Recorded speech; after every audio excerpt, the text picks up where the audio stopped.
There are a lot of tutorials out there showing you exactly how to make a chord progression, including mine. But if everybody follows these videos, won't all these chord progressions end up sounding exactly the same? Today I'll show you probably the most often forgotten technique that you can use to make your chord progressions sound more original. So let's get creative.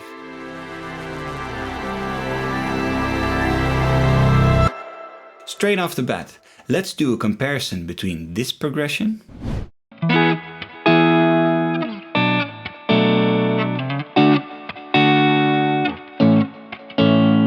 and this one.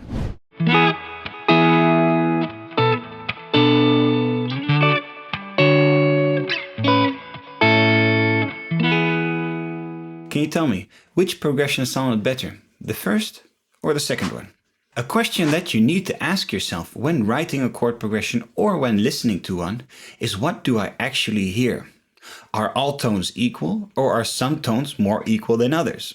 What I mean by that is, do you hear all the separate tones, or do some tones stand out just a little bit more? When I listen to chord progressions, and I think with me a lot of other people, I hear two tones that stand out. And for me that is the bass note and the top note. So the lowest voice and the highest voice. And let's put that theory to the test with this chord progression.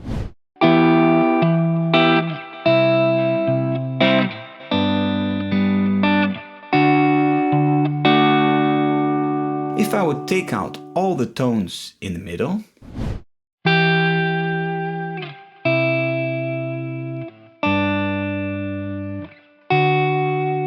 the original melody that the chord progression has is still intact. While if I take out the top notes,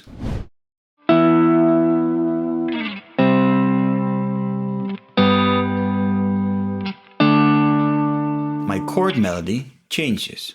This means that in a chord progression, all the top notes of the separate chords also form a melody. And this is quite a mouthful, but once you understand, you'll see a whole new world of possibilities lying at your fingertips. If I write a chord progression where the chord shape literally stays the same, going up and down,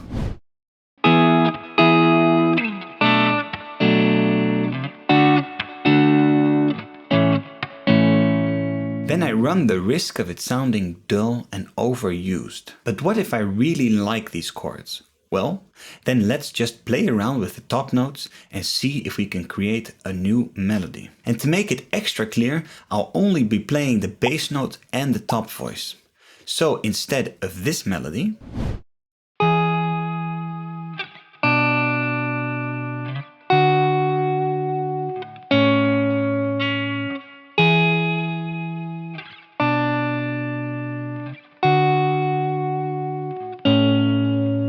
I can get something like this.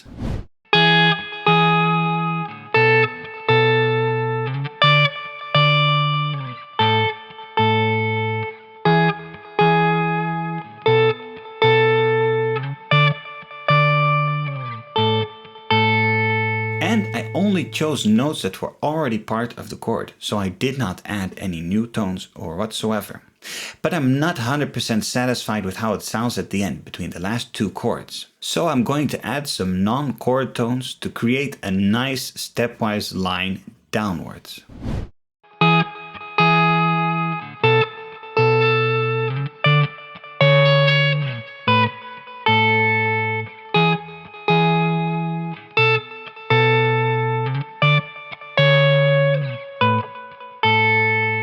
This sounds a lot better if you ask me. So here's a quick comparison between the beginning and the end result.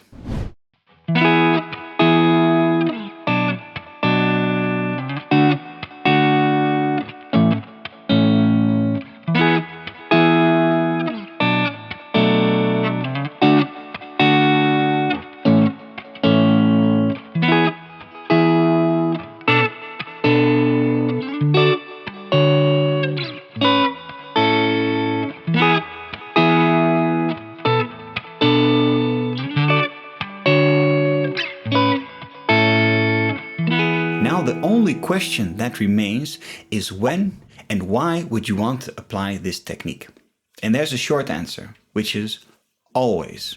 Maybe not as detailed as I just did, but it's always good to be aware of what you're playing and to be aware of all the possibilities that you have lying at your fingertips. Especially in a setting where you only have a vocal and a chord progression, that's your moment to shine, because there you can really take advantage of new melodies in your chord progressions and make everything sound more rich and more interesting. And you can especially get some very nice combinations once you're starting to write more advanced chord progressions with more added tones and such.